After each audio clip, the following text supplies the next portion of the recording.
Rekomendasi sepatu untuk berdiri lama part 1.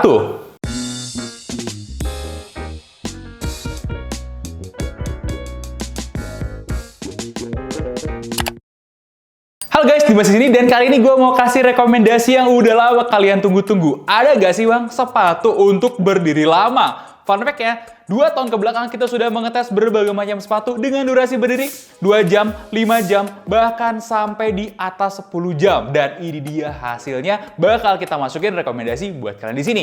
Nah, tapi sebelum gue masuk ke rekomendasinya, biar lebih paham, gue sudah menyiapkan satu sesi khusus buat menjelaskan dasar-dasar teorinya. Kalau kalian gak suka, bisa langsung skip ke menit ini ya. Oke, sebelum mulai, kita mau coba cerita sedikit dari apa yang kita pahami tentang proses biomekanik di balik berdiri ya. Kenapa sih berdiri itu jadi gak nyaman? Singkatnya, ketika kita berdiri lama, otot betis dan otot plantar fascia mengalami ketegangan statis. Dan jaringan lunak akhirnya jadi lebih cepat lelah. Nah, dimana kalau kita gerak, sebagian jaringan akan bekerja, sebagian lagi akan rest. Nah, ketika itu terjadi, gonta-ganti, nggak secepat itu lelahnya. Tapi pas berdiri, semuanya kerja. Kalau kita berdirinya harus tegak, terjadi kemudian ada proses menstabilisasi tubuh. Dimana saat proses menstabilisasi tubuh tersebut, otot-otot yang tadi jelas gerak dong ya.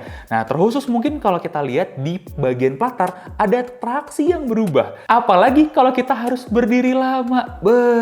Tambah-tambah lagi capek si ototnya. Nah, sekarang masuk satu pertanyaan dulu.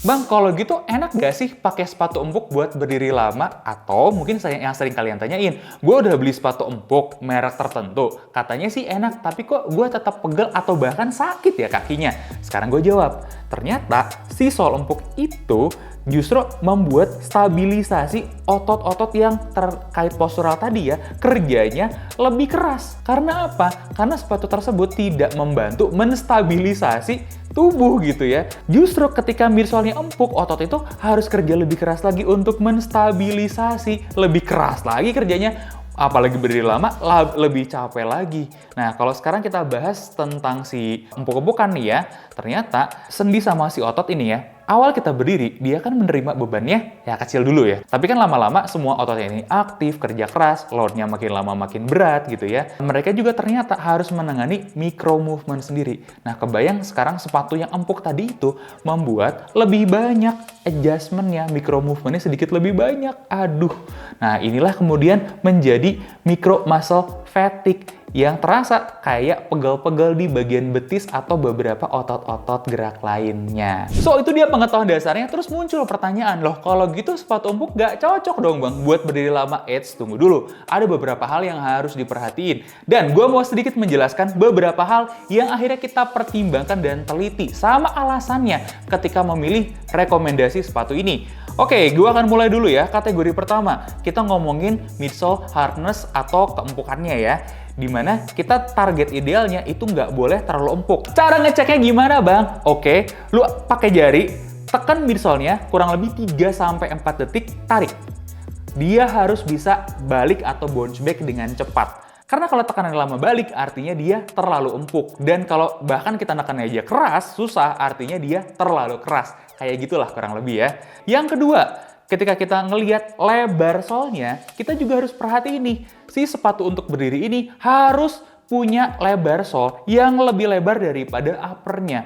Kenapa? Karena sol yang lebih lebar ini akan memberikan kestabilan ya. Kayak tadi kita udah bahas, kan si otot itu menstabilkan postur tubuh kita ya waktu lagi berdiri. Makanya kalau bisa dibantu menstabilkan, itu akan jadi lebih baik. Kategori ketiga, heel sit and heel counternya. Jadi bagian heel sini itu harus cukup keras. Kenapa? Biar kaki kita nggak goyang-goyang, nggak kemana-mana. Kalau depannya, tengahnya udah ditahan nih ya sama midsole yang lebih lebar, belakangnya juga harus dikunci.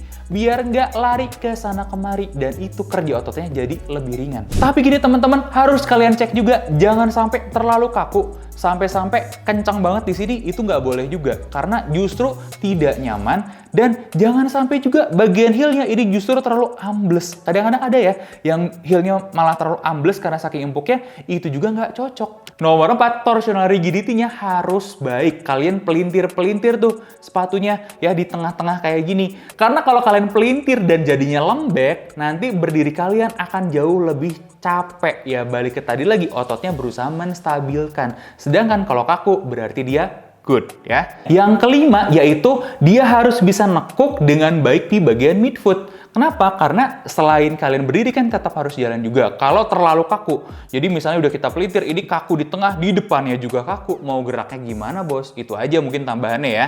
Yang keenam, uppernya juga harus bisa menjaga biar nggak kesana kemari. Intinya support di uppernya itu bagus. Jangan terlalu tipis, jangan terlalu longgar. Ya kalau longgar itu juga jadi masalah. Dan ini nanti ada kaitannya juga sama nomor 7, yaitu bagian kolarnya. Jadi kalau kalian lihat, kadang-kadang suka ada nggak sih orang-orang yang pakai sepatu tapi bagian sininya itu longgar. Nah, jangan yang kayak gitu teman-teman ya.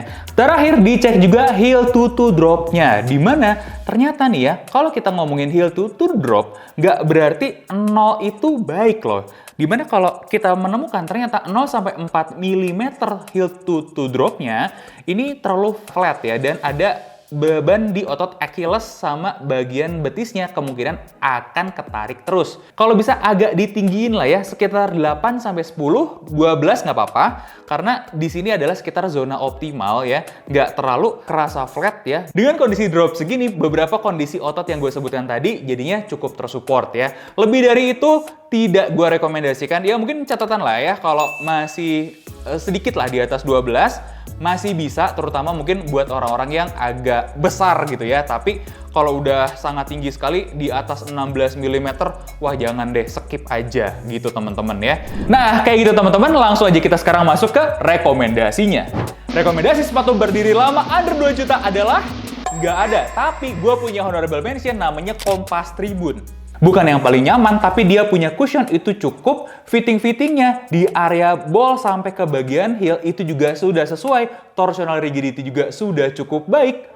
Dan ternyata Kompas Tribun ini banyak dipakai sama fotografer dan videografer yang kerjanya hari-hari berdiri lama. Gokil nggak tuh? Bahkan mereka dengan berani merekomendasi. Nggak capek, Bu, Pak. Karena gue udah pernah kerja sama teman-teman fotografer, videografer selama 8 jam, 10 jam. Mereka berdiri ya, 50% waktunya mereka berdiri.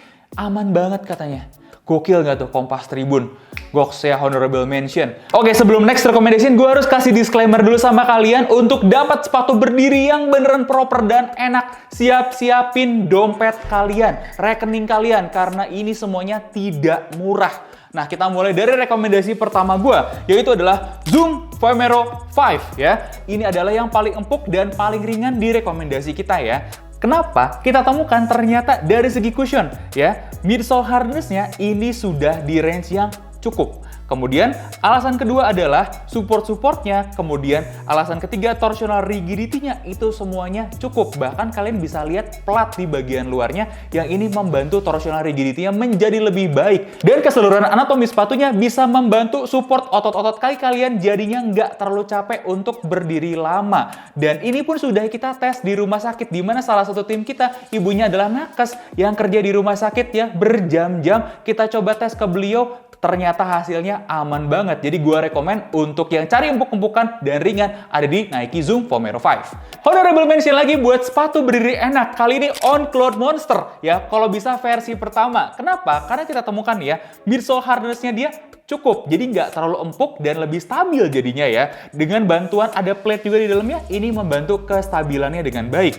Kemudian cushionnya si On Cloud Monster ini ternyata bukan dari keempukan midsole juga ya, tapi dari spring effect ya, dari anatomi si sole-nya. Makanya dia gokil, tetap empuk tapi cukup firm juga di pemakaian jangka panjang.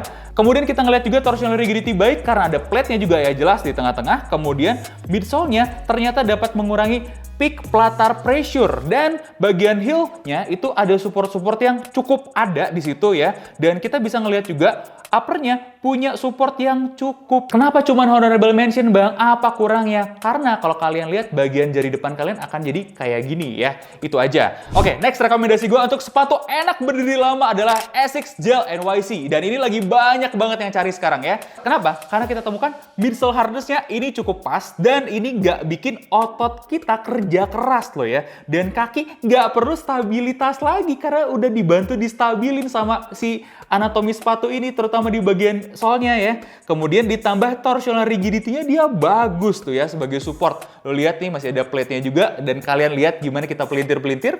Dan karakter midsole-nya mengurangi peak plantar pressure juga gokil parah ya. Dan ini cushionnya cukup firm ya, jadi cocok sebenarnya. Tapi ditambah sedikit kenyamanan dengan insole Ortholite-nya. Jadi formnya dapat, nyamannya dapat, gokil tuh ya. Dan bagian bonusnya ada gel di sini yang fungsinya sebagai pressure dampening. Jadi pressure yang otot kaki kita rasakan ketika berdiri lama itu didampening oleh si gelnya ini, makanya jadi jauh lebih nyaman. Oke bang, ada alternatif lain nggak ya? Ada gel Kayano 14. Di mana gel Kayano 14 ini sebenarnya by faktual mirip-mirip dengan gel NYC ini. Tapi teman-teman kalian harus lihat bagian midsole-nya ini gelnya lebih banyak, lebih besar. Jadi untuk urusan dampeningnya dia sebenarnya sedikit lebih baik daripada gel NYC. Meskipun kalau kita bahas ya real life use-nya kurang lebih mereka berdua itu begitu mirip, bener-bener 11-12 aja.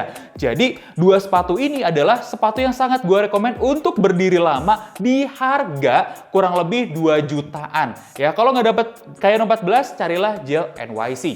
Kenapa Kayano 14 ini enak banget buat berdiri lama? Ternyata kita temukan untuk bagian midsole-nya dia punya hardness yang pas dikombinasi dengan insole Ortholite yang bikin rasa lebih nyaman.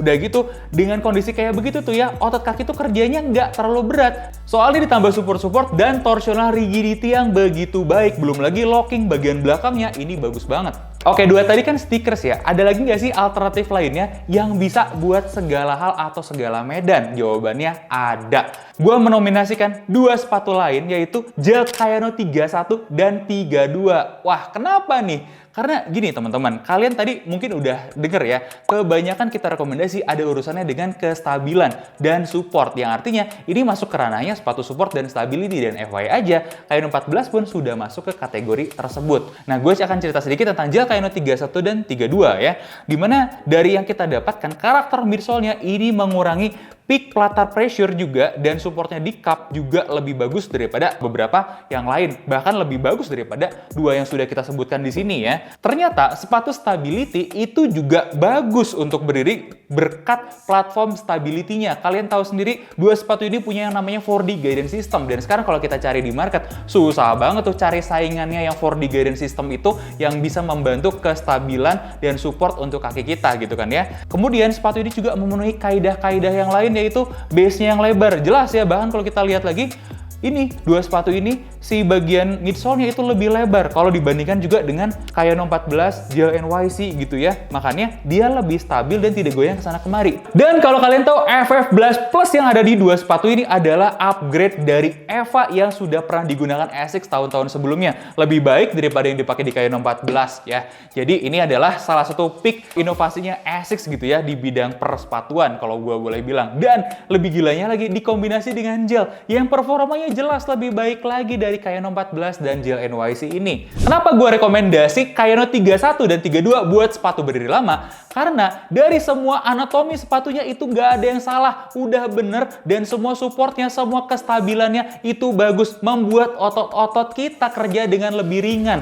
Dan ujung-ujungnya apa? Nggak cepet capek. Oke, kalau dipakai 8-10 jam mungkin tetap ada pegelnya, tapi lo harus tahu ketika sepatu ini dilepas, langsung kayak otot itu di-reset, ngurangin jauh pegelnya, dan kaki kalian akan jauh lebih nyaman, dan kalian pasti akan bersyukur pernah pakai dua sepatu ini. So itu dia guys, rekomendasi kita untuk sepatu berdiri lama. Dua honorable mention, Kompas Tribun dan On Cloud Monster. Rekomendasi utama kita ada 5, Asics Gel NYC, Asics Gel Kayano 14, Asics Gel Kayano 31, dan Asics Gel Kayano 32. Semua sepatu ini memang nggak murah, tapi ada harga yang dibayar untuk kenyamanan. Kabar baiknya lagi nih, kalau kalian mencari beberapa sepatu ini dalam harga agak miring, gue baru aja menemukan kalau Starting Line itu lagi diskon cukup dalam untuk gel Kayano 31 dan gel Kayano 32. Lu bayangin aja, sepatu yang 2,5-2,6 bisa lu dapatkan gak nyampe 2 juta. Apalagi kalau kalian masukin kode voucher ESEL XU Polish, itu diskonnya bakal ada lagi ekstra nih teman-teman. Jadi tungguin apa lagi? Biar kaki kalian gak capek disuruh berdiri terus, gas aja langsung ke starting line buat beli beberapa sepatu-sepatu di list kita ini. Nikmat mana lagi yang kalian dustakan? 2 sepatu yang supportnya paling maksimal untuk bikin kaki kalian nyaman berdiri lama, itu justru harganya paling miring dari semua list yang ada di video ini. Nah, langsung aja gas ke starting line sih kalau menurut gue ya. Nah, nextnya mungkin kita akan bikin edisi kedua atau edisi ketiga. Tungguin riset kita dalam beberapa waktu ke depan. Ada lagi nggak nih sepatu buat berdiri lama versi kalian yang menurut kalian valid juga dan harus kita cek? Coba tambahin di kolom komentar. Oke, gue Dimas undur diri. Jangan lupa like, komen, dan subscribe. Sampai ketemu di video selanjutnya.